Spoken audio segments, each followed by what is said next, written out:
Dieu devient comme quelqu'un qui est obligé de te servir. Plus précieux que l'or. La parole de Dieu, le regard, le nom est plus précieux. Sois sur ta La parole. parole est parfaite. La parole de Dieu nous éclaire. La parole de Dieu, dans le cœur, Nous avons la parole prophétisée pour la vie vienne. la parole nous rend sage. La parole de Dieu, dans le cœur, le nom est plus précieux que l'or. Alléluia. Précieux que l'or. Alléluia. Les personnes qui ont entendu, qui ont compris, qui ont reçu la parole. Il parle des différents types de terres sur lesquelles ils ont reçu la parole.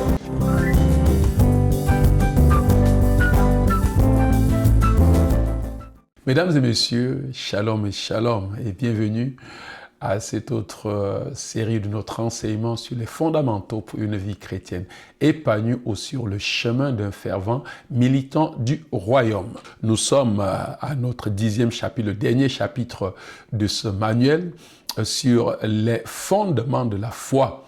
Et nous avons déjà vu 9 chapitres, à savoir l'homme à la création, l'homme à la chute, les œuvres du salut, la naissance nouvelle, le baptême d'eau, le roi, son royaume et toi, le Saint-Esprit, l'obéissance, étude et méditation, la parole de Dieu. Et nous sommes aujourd'hui sur les fondements de la foi.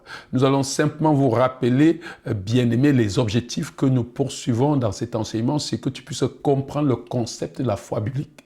Tu ne peux pas vivre ce que tu ne comprends pas.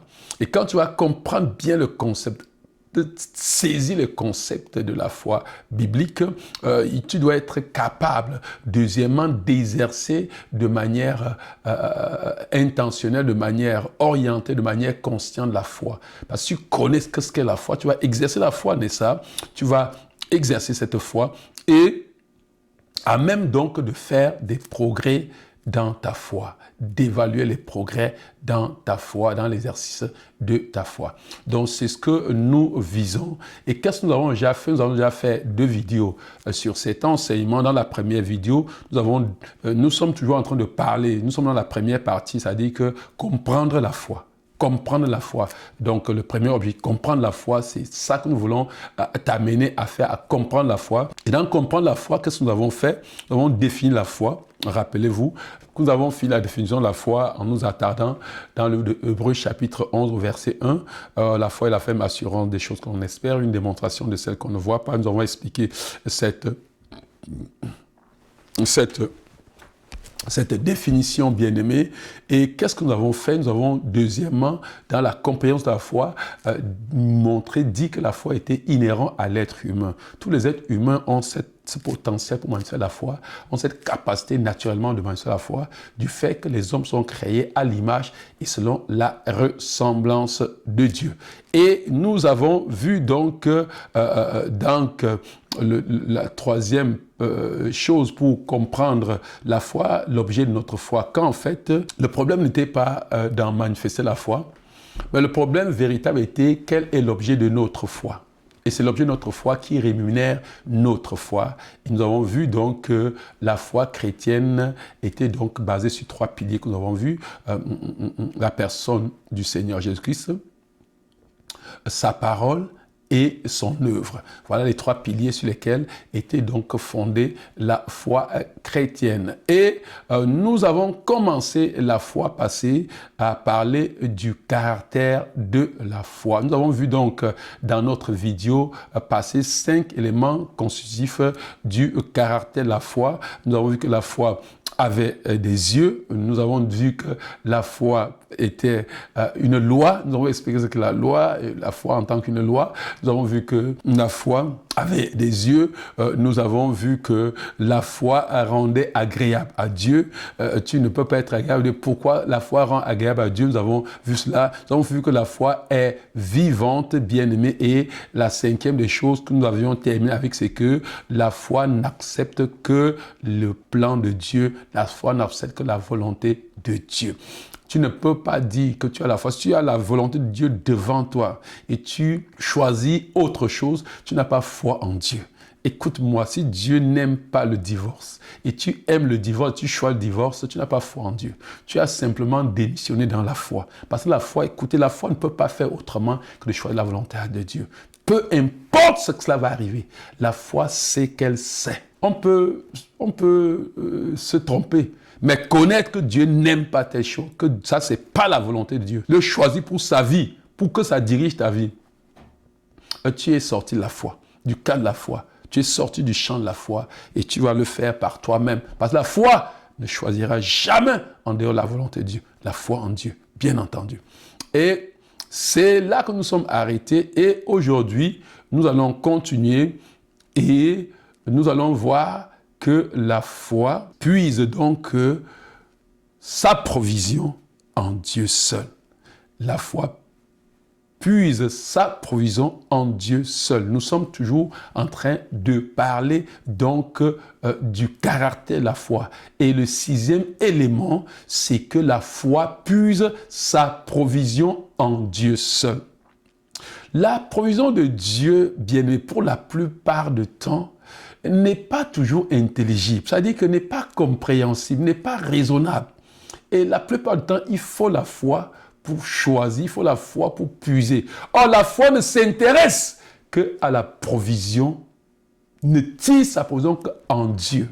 La foi reçoit la volonté de Dieu, les plans de Dieu, et ne part pas ailleurs chercher la provision pour accomplir les plans de Dieu. Parce que quand Dieu, tu choisis la volonté de Dieu, sur le chemin de la volonté de Dieu, bien que la volonté de Dieu menace ta vie, bien que la volonté de Dieu te montre que c'est impossible, te montre que c'est le chemin de la mort. Quand tu choisis la volonté de la foi, pourvoit, tire la provision en Dieu seul pour accomplir. Parce que tu choisis la volonté de Dieu, cette volonté qui menace ta vie, et tu vas chercher la provision ailleurs, il est fort possible que ta vie soit éteinte. Mais si tu puises dans Dieu seul la provision, il est évident que tu accompliras les desseins de Dieu. Et souvent, ce que Dieu nous demande de faire dans le chemin de sa volonté pour avancer est souvent la plupart du temps incohérent avec sa volonté par moment, n'a pas de sens ou alors n'a vraiment rien à faire et n'est pas explicable.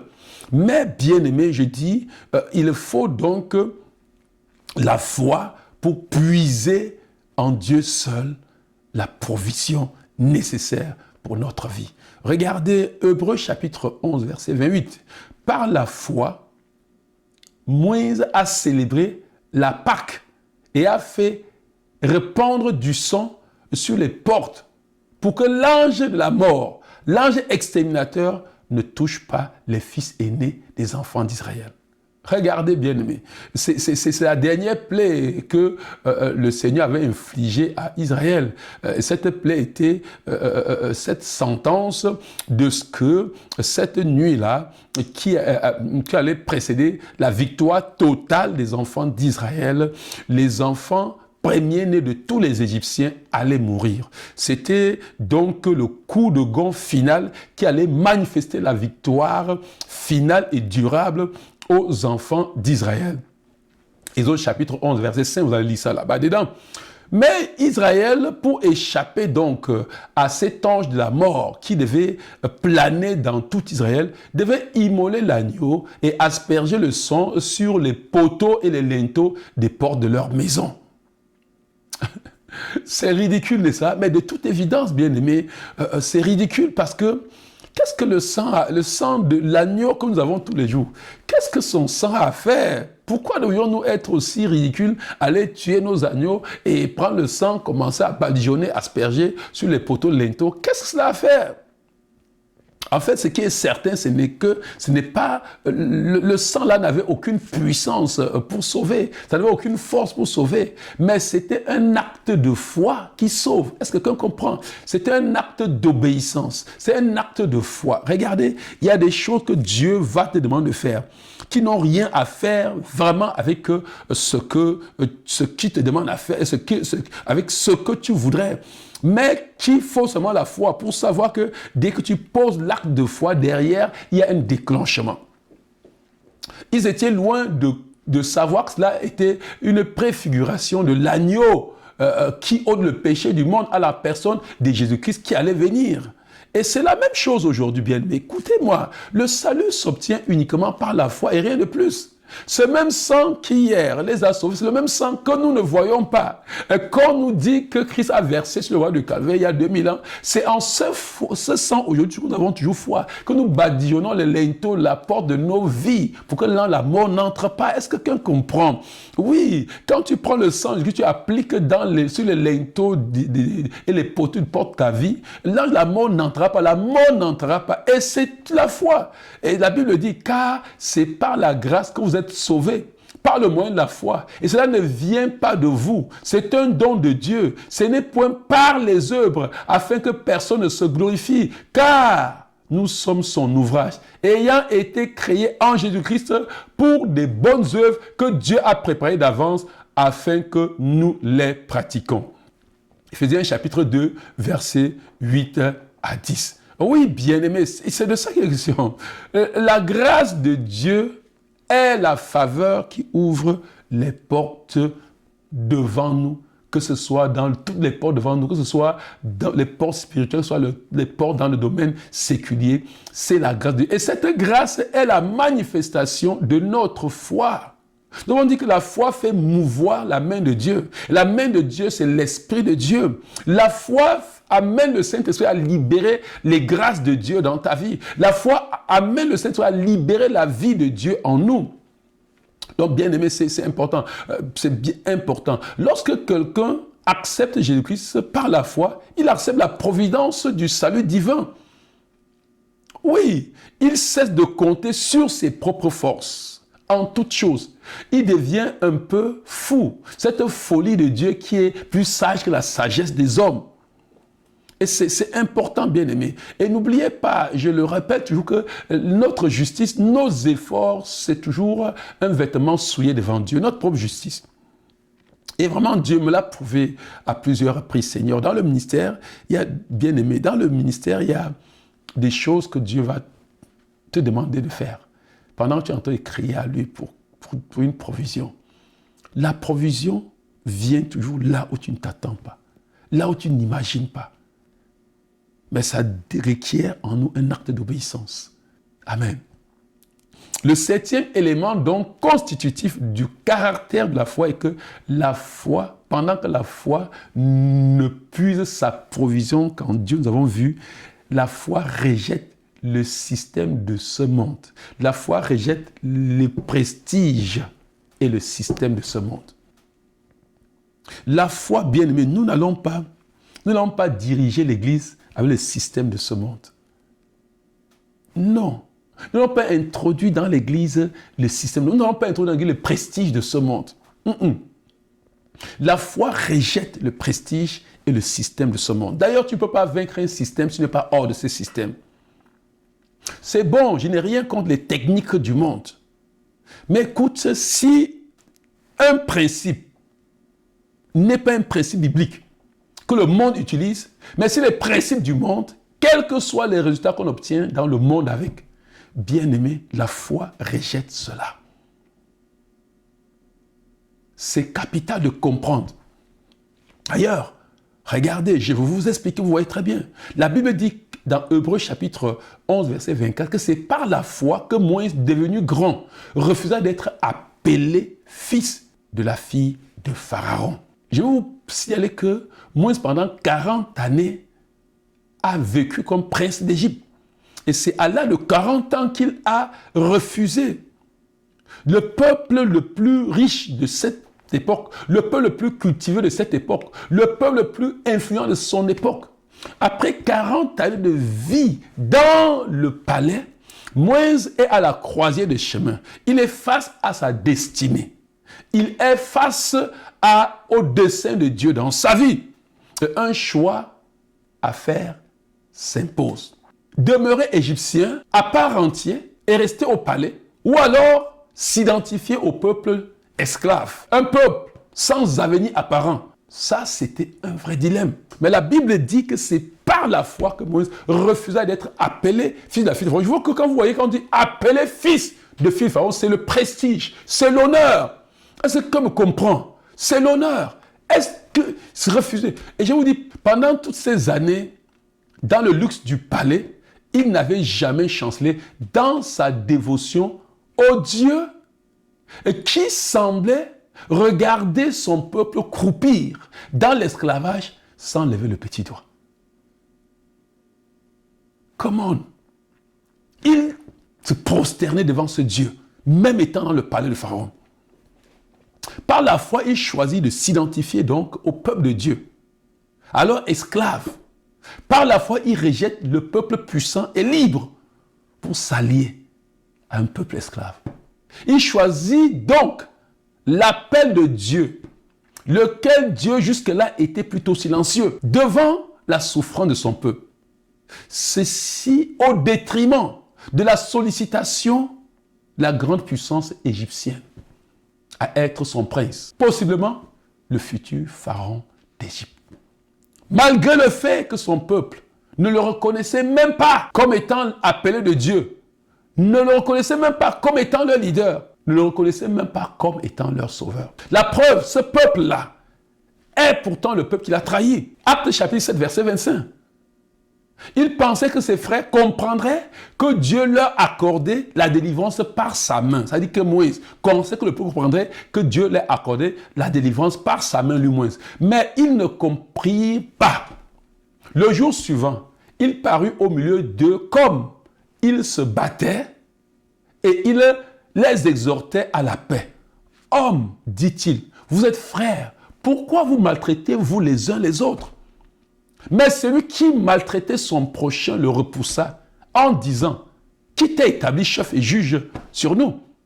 Veux-tu me tuer comme tu as tué l'Égyptien ?» Parce que hier, bien-aimé, il avait trouvé l'Égyptien qui les maltraitait. Et dans son élan d'amour pour son peuple, il a tué l'Égyptien. Il l'a enterré dans le sable pour cacher son crime. Il retourne au palais. Et donc, c'est eux qui ont commencé donc à promulguer cela, qui allait de bouche à oreille, et Moïse était obligé de fuir le palais. Par la foi, il abandonna donc le palais et s'en alla d'Égypte.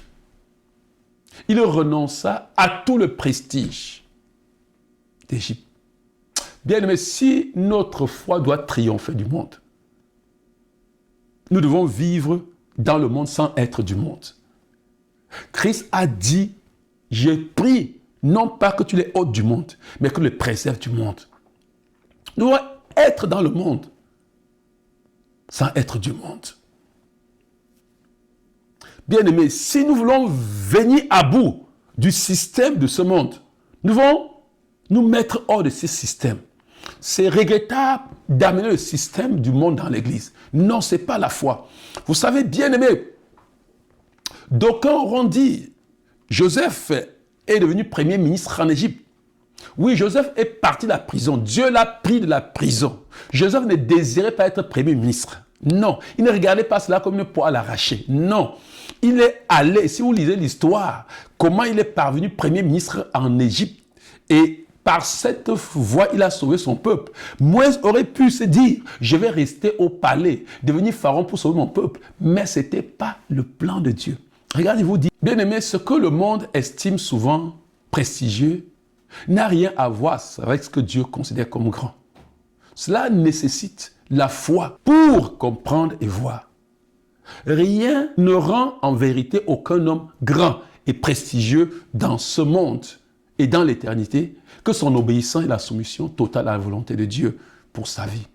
Et cela n'est possible que si, par la foi, nous renonçons au prestige de ce monde. Jean-Baptiste, bien-aimé, méprisé à son époque, vécu une vie en marge de la société,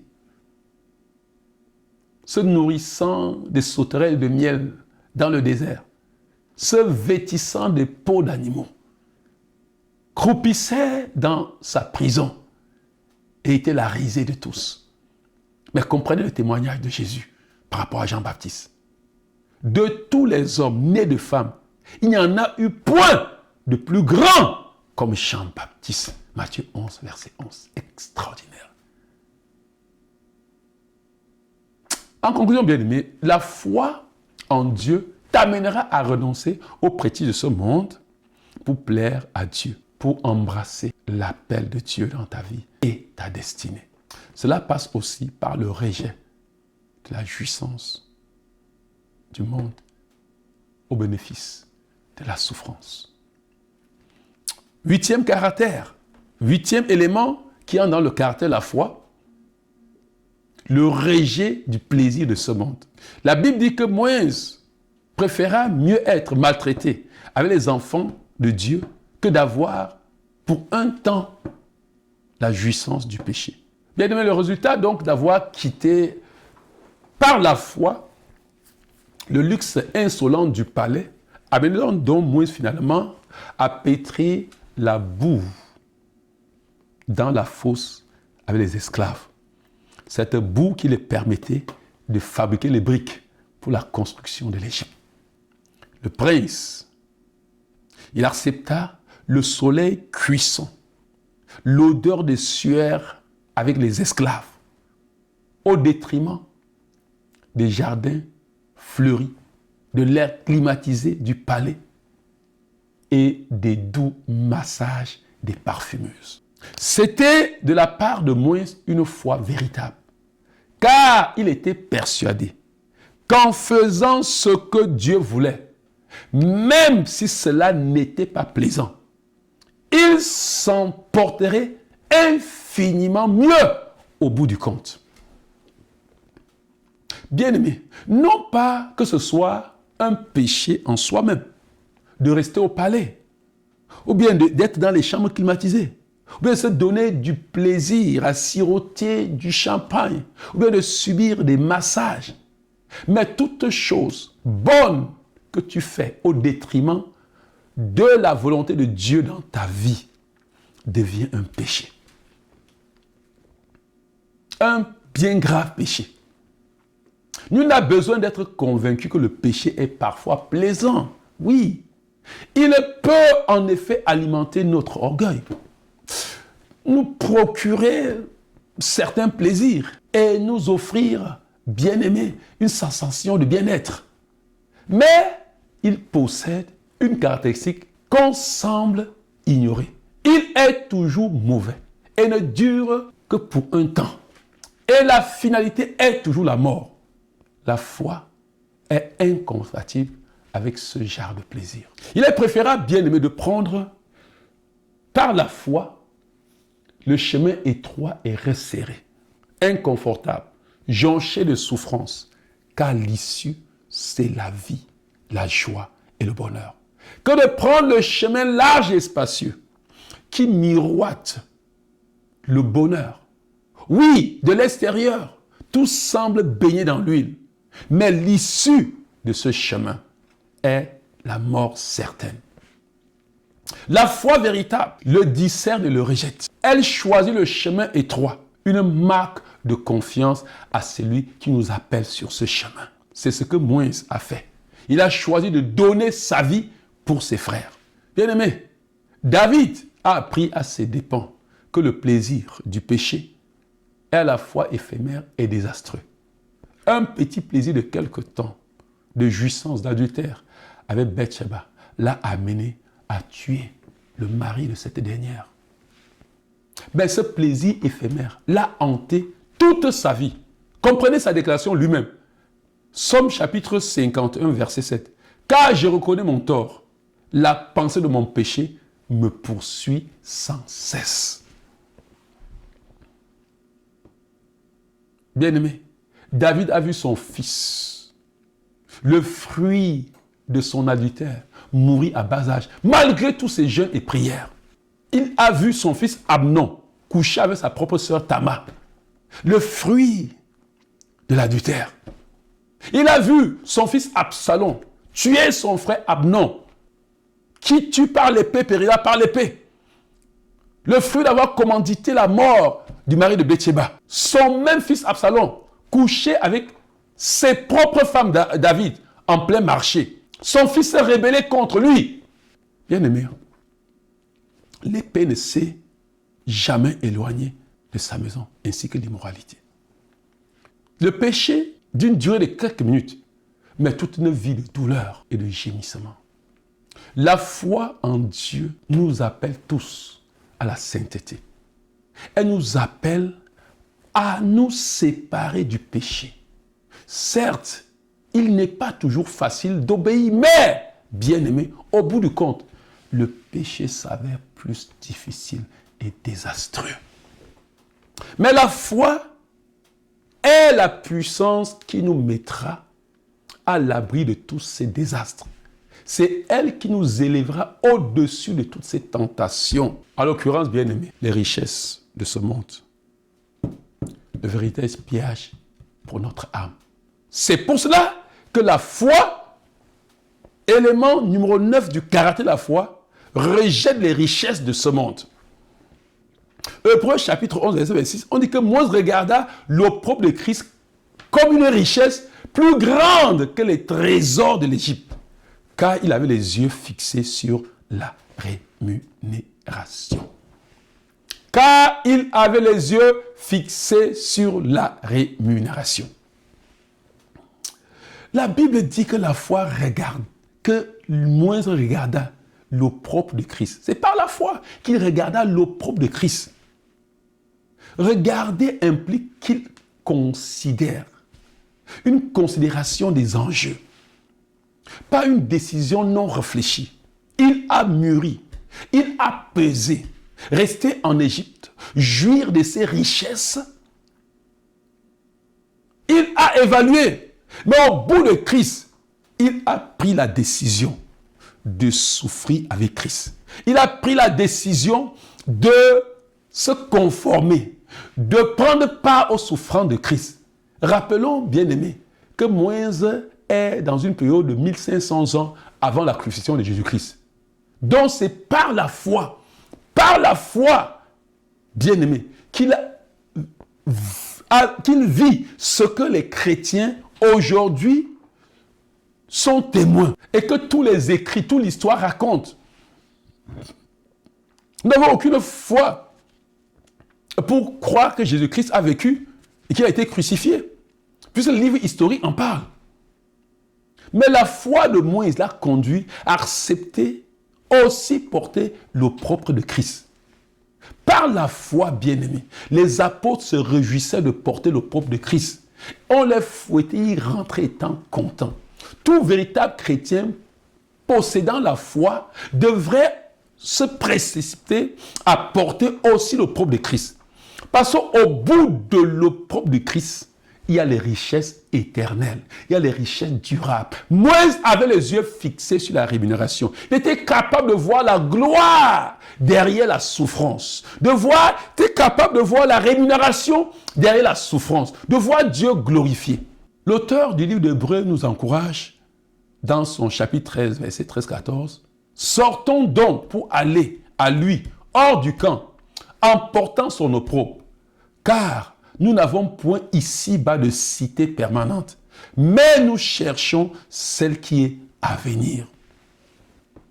1 Pierre chapitre 4, verset 14. Si vous êtes outragés pour le nom de Christ, vous êtes heureux parce que l'Esprit de gloire, l'Esprit de Dieu repose pour vous. Bien-aimé, je vais te dire, les trésors d'Égypte, les trésors de ce monde sont tous périssables. Quelle que soit leur valeur, ces trésors sont passagers. La foi nous conduit à voir l'opprobre de Christ. Ce que nous procure l'opprobre de Christ. L'opprobre de Christ nous procure, bien-aimé, un trésor abondant. Un héritage qui ne peut se corrompre. Un héritage qui ne peut se flétrir. Un héritage inépuisable et éternel. L'opprobre de Christ amène à nos pieds les trésors d'Égypte et nous propulse dans les trésors éternels. Moïse, par les yeux de la foi, bien-aimé, avait vu la grande rémunération qui est au bout du chemin de ceux qui portent l'opprobre de Christ, de ceux qui acceptent de souffrir, payer le prix, se sacrifier pour que le nom de Dieu soit glorifié. Bien-aimé, Moïse l'avait vu. Et je vais vous dire, bien-aimé, écoutez, derrière l'opprobre de Christ, qui paraît désagréable se cachent les trésors insoupçonnables. L'attitude de chaque chrétien qui porte la foi en Christ doit être prêt à choisir l'opprobre de Christ. La foi doit conduire tout chrétien à renoncer à tout et être prêt à risquer tout ce qu'il possède pour faire la volonté de Dieu. Sachant comme Moïse et Paul, par la foi, que nos détresses présentes sont passagères et légères par rapport au poids insurmontable de gloire éternelle qu'elle nous prépare. 2 Corinthiens chapitre 4, verset 17. Le dernier élément constitutif du caractère de la foi est que la foi élève au-dessus des pressions du monde. La foi élève au-dessus des pressions du monde. Regarde, bien-aimé, qu'est-ce que nous sommes en train de dire? Si tu possèdes la foi, ce n'est pas toi qui vas faire. Regarde, tu vas renoncer aux richesses de ce monde. Si tu possèdes la foi, tu ne feras pas d'efforts pour renoncer au prestige de ce monde. Si tu possèdes la foi, tu ne vas pas faire d'efforts pour accepter le plan de Dieu. Tout en toi va accepter le plan de Dieu. Tout en toi va puiser la provision en Dieu. Le dernier donc élément, c'est que la foi s'élève au-dessus des pressions de ce monde. Bien, mais les pressions de la vie n'inquiètent pas la foi. La foi transporte celui qui porte cette foi au-dessus de tous les périls de ce monde. Au-dessus de toutes les pressions de ce monde. La foi dans un monde qui chavire nous introduit dans le repos de Dieu. C'est pour ça que ça dit, venez à moi, vous tous qui êtes fatigués et chargés. Venez à moi, vous tous qui êtes fatigués et chargés. Je vous donnerai le repos. C'est la foi qui nous élève et nous chemine pour nous mettre dans le repos de Dieu. La Bible dit, Hébreux chapitre 11, verset 27, c'est par la foi que Moïse quitta l'Égypte sans être effrayé de la colère du roi, car il se montra ferme comme voyant celui qui est invisible. Comme voyant, il voyait celui qui est invisible. Bien-aimé, la première fois que Moïse a quitté l'Égypte, nous l'avons vu, il fuyait Pharaon, qui en voulait à sa vie, parce qu'il avait tué un Égyptien et qu'il était du côté des Hébreux au lieu d'être de son côté. Les autres chapitres 2, verset 15, vous les trouvez là. Mais la deuxième fois, bien-aimé, c'est un autre Pharaon qui se sentait menacé par Moïse. Ce n'était plus qui fuyait. Qui se sentait par rapport à Moïse. Qui voyait Moïse vouloir appauvrir son royaume en libérant les esclaves qui travaillaient pour l'Égypte. En plus de cela, bien-aimé, Moïse avait son propre peuple sur le dos. Dans tous les deux circonstances où il a fui, que ce soit la première fois, c'est le peuple qu'il avait trahi, que ce soit la deuxième fois, bien-aimé, Moïse avait le peuple sur le dos. Parce que quand Moïse est venu pour chercher à libérer le peuple, Pharaon s'est dressé contre le peuple en augmentant le travail et tout le peuple s'est soulevé contre Moïse. Moïse a dû se retrouver dans la présence de Dieu pour pleurer et dire, Seigneur, pourquoi me fais-tu ça? Et bien aimé, Moïse, je vois que vous comprenez les situations dans lesquelles cette pression de la vie, vous comprenez quelle était la pression et comment la foi élève au-dessus des pressions de ce monde. Regardez bien, mais pendant que Moïse veut quitter l'Égypte, il n'a aucune armée. Il allait affronter devant lui le désert. Il n'avait rien sur quoi s'appuyer. Sinon, celui qui est invisible. Sa décision était un renoncement à tout sans aucune garantie préalable. Sans aucune garantie palpable. La seule garantie était la foi en Dieu. Écoute-moi, ta foi en Dieu est la plus grande garantie que tu peux avoir. Dieu est notre garantie. Dieu est notre garantie. Personne, écoute-moi, personne ne peut mettre sa confiance en Dieu et être confus. Tu ne peux pas faire pour Dieu. S'il te plaît, et le monde t'écrase, c'est impossible. Peu importe les pressions de ce monde, Dieu est notre garantie. Il n'était pas intimidé. Non, rien ne l'intimidait. Pharaon ne l'intimidait pas. L'armée de Pharaon ne l'intimidait pas. Il avait mis la main sur la charrue et ne pouvait regarder en arrière. Peu importe ce qu'il allait arriver, il s'était lancé pour délivrer ce peuple et pour le faire sortir d'Égypte. Bien-aimés, ceux qui laissent la foi les transporter, ceux qui laissent la foi, qui entrent dans le domaine de la foi, sont élevés au-dessus des pressions de ce monde. Et voici est le murmure de leur cœur. L'Éternel est ma lumière et mon salut. De qui aurais-je crainte? L'Éternel est le soutien de ma vie. De qui aurais-je peur? Quand les méchants s'avancent contre moi pour dévorer ma chair, ce sont mes persécuteurs et mes ennemis qui chancellent et tombent. Si une armée se campait contre moi, mon cœur n'aurait aucune crainte.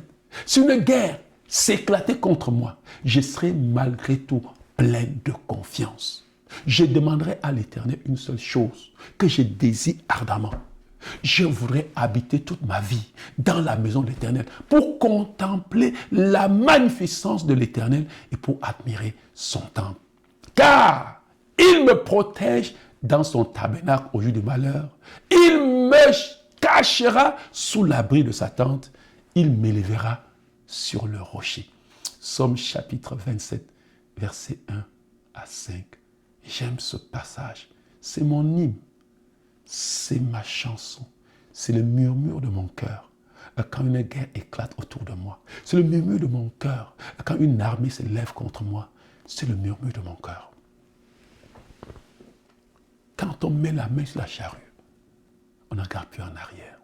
Et bien aimé, je voudrais que vous sachiez, bien aimé, que c'est vrai, Pharaon s'est levé, mais il a appris à ses dépens qui était le Dieu de Moïse.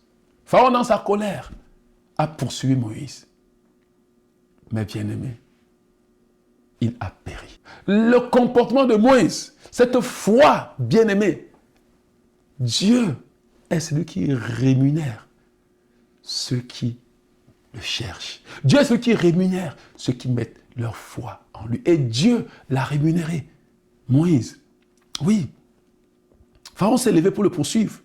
Mais Pharaon a pris à ses dépens. Il a péri, lui et toute son armée, dans la mer Rouge. Moïse, à cause de sa voix, de sa foi, Dieu lui parlait face à face. Oui, bien-aimé. Après sa mort, au mont Horeb, Dieu lui-même se l'ensevelir. À la montagne de la transformation, 1500 ans après la mort de Moïse, Pierre, Jean et Jacques l'ont vu dans la gloire éternelle. Luc chapitre 9, versets 28 à 30. Environ 8 jours après qu'il eut dit ces paroles, Jésus prit avec lui Pierre, Jean et Jacques et il monta sur la montagne pour prier. Pendant qu'il priait, l'aspect de son visage changea et son vêtement devint d'une éclatante blancheur. Voici 2 hommes s'entretenèrent avec lui. C'était Moïse et Élie. Vous vous rappelez? Et les 3 disent, Seigneur, c'est trop beau. Bâtissons une tente ici et demeurons ici. Bien aimé, Satan, par la pression du monde, tient certains chrétiens captifs. Pression financière, pression familiale. Et ils n'ont plus de vie d'intimité avec Dieu. Leur destinée n'est plus une préoccupation pour eux. C'est les factures à payer, c'est les projets à réaliser qui deviennent leur préoccupation. Mais la foi véritable voit celui qui est invisible. La foi prend pour caution, prend pour garantie celui qui est invisible. La foi a des yeux. Tant que tu ne vois pas, tu marches à tâtons. Tu marches à tâtons et tu te heurtes à tout bout de champ. C'est la raison pour laquelle certaines vies chrétiennes sont heurtées. La foi doit transcender le visible, bien-aimé, pour nous amener à voir l'invisible. Transcender les pressions de ce monde pour nous amener dans la provision de Dieu. La foi dont nous parlons, bien-aimé, repose sur 3 piliers. Nous l'avons dit, la connaissance de Christ, sa parole et son œuvre. Ces 3 piliers interpellent notre intelligence pour les comprendre et parvenir à la connaissance. Cependant, la foi dont nous parlons va au-delà de notre intelligence, de la connaissance intellectuelle pour être spirituel. Bien-aimés, nous allons nous arrêter ici et nous nous rappelons, bien-aimés, qu'aujourd'hui, nous avons vu les 5 autres éléments qui caractérisent notre foi. Les 5 autres éléments caractère de notre foi, qui entrent dans le caractère de notre foi. La foi, bien nous l'avons vu aujourd'hui, puise sa provision en Dieu seul. La foi rejette le prestige et le système de ce monde. La foi rejette les richesses de ce monde. La foi, bien-aimée, s'élève au-dessus des pressions de ce monde. La foi n'accepte que le plan de Dieu. Bien-aimé, que la grâce de Dieu, que sa présence, qu'un esprit de foi te saisisse, que la présence de Dieu t'enveloppe, que tes yeux s'ouvrent, que tu épouses les caractères de la foi. Oui, bien-aimé, que tu entres dans cette loi qu'est la foi. Seigneur, que tes yeux de la foi s'ouvrent, que tu sois agréable à Dieu par ta foi, que cette foi vivante saisie, bien-aimé, se manifeste dans ta vie, que cette foi que tu portes en toi te conduit à accepter que les plans de Dieu, que cette foi, bien-aimé, puise toute sa provision en Dieu seul, que ta foi rejette, bien-aimé, les prestiges et les systèmes de ce monde, que ta foi rejette les plaisirs de ce monde, que ta foi rejette les richesses de ce monde, que ta foi te lève au-dessus des pressions de ce monde, que ta foi te transporte de victoire en victoire. Bien-aimé, que ta foi t'amène à glorifier Dieu dans ta génération. Que ta foi t'amène à voir au-delà de l'opprobre de Christ la rémunération qui est grande. Que ta foi t'amène à soulever les montagnes. Bien-aimé, prochainement, nous allons voir la foi intellectuelle et la foi spirituelle. Qu'est-ce que la foi intellectuelle? Qu'est-ce que la foi spirituelle? Ce sera l'objet de notre enseignement pour prochainement. D'ici notre prochaine séance, porte-toi bien et à nous revoir. Bye bye. Seigneur, je viens